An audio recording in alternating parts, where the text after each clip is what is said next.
Hello students, I'm Teacher Cherry. Today, we're going to discuss about rational algebraic expression. Here is the objectives. Illustrates rational algebraic expression. A rational algebraic expression is the quotient of two polynomials with the denominator is not also equal to 0 and sometimes called as algebraic fraction. It can also be expressed in the form of p over q wherein q is not equal to 0. For example, we have 9x over 4y, 3x plus 12 over y plus 4, negative 45xy over 15xy squared plus 5. And here are the examples of not rational algebraic expression. Square root of x, 3 over cube root of 8y squared plus 5, 5 over 2x minus square root of x over 2x. Domain of rational algebraic expression is the set of the values that when substituted into the expression produces a real number.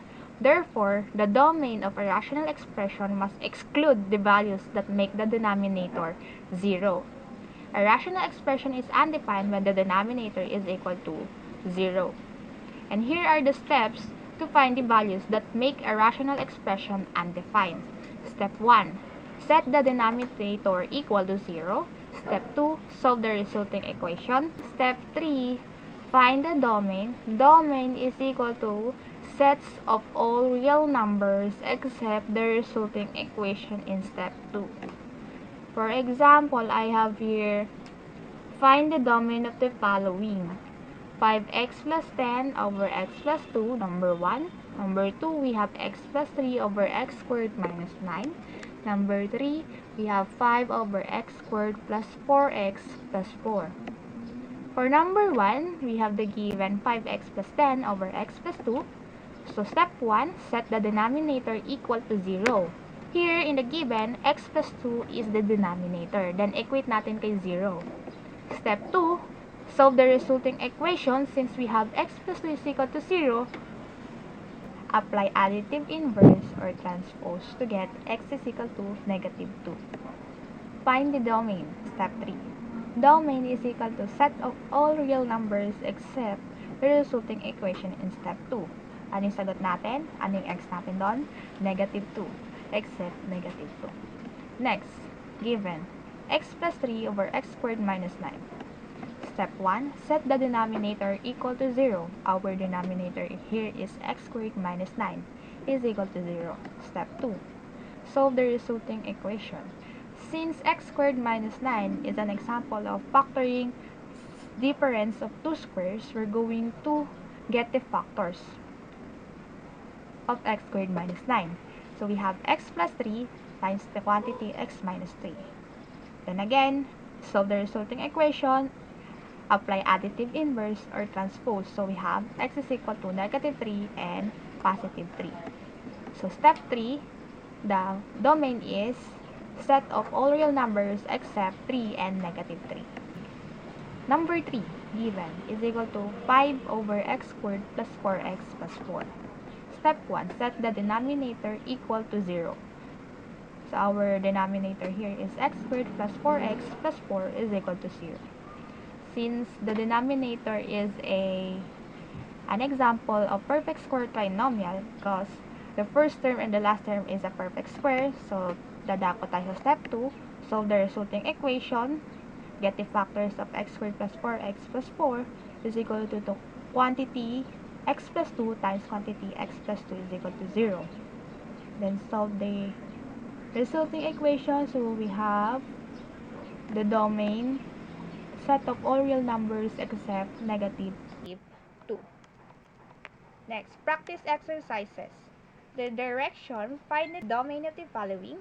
For number 1, we have 3x plus 21 over x plus 7. Find the denominator. What is the denominator? That will be x plus 7, then equal natin kay 0. Next, apply natin si additive inverse. So we have x is equal to negative 7. So our domain is equal to set of all real numbers except negative 7. For number 2, we have 6x minus 12 over x minus 2. Our denominator here is x minus 2. Then equal natin kay 0. So we have x minus 2 is equal to 0. Then apply the additive inverse. So we have x is equal to 2. Our domain now is set of all real numbers except positive 2. Next, number 3, we have x plus 1 over x squared minus 1. First, we're going to find the denominator. Our denominator here is x squared minus 1. Then set the denominator equal to 0. So we have x squared minus 1 is equal to 0. Since x squared minus 1 has some factors, we're going to find the factors. The factors for x squared minus 1 is quantity x plus 1 times the quantity x minus 1. Then equate natin kay 0. So we have focus to quantity x plus 1. Then equal natin kay 0.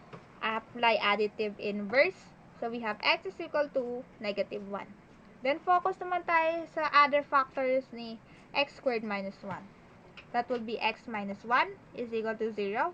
Then apply additive inverse. We have x minus 1 plus 1 is equal to 0 plus 1. So we have x is equal to 1. So our domain here is set of all real numbers except 1 and negative 1. Last, we have number 4. We have 6 over x squared minus 36. First, we're going to identify the denominator. That will be x squared minus 36. Then set the denominator equal to 0. We have x squared minus 36 is equal to 0. Since x squared minus 36 has a factors, we're going to find the factors. That will be quantity x plus 6 times the quantity x minus 6 is equal to 0. Then focus tayo kay factor na x plus 6. Then equal natin kay 0, apply natin si additive inverse to have x is equal to negative 6. Then focus tayo dun sa other factors. That would be x minus 6. Then equal natin kay 0, apply additive inverse to have x is equal to 6. Makikita nyo, yung values ng x natin is negative 6 and 6. So our domain is equal to set of all real numbers except negative 6 and 6. Thank you and God bless.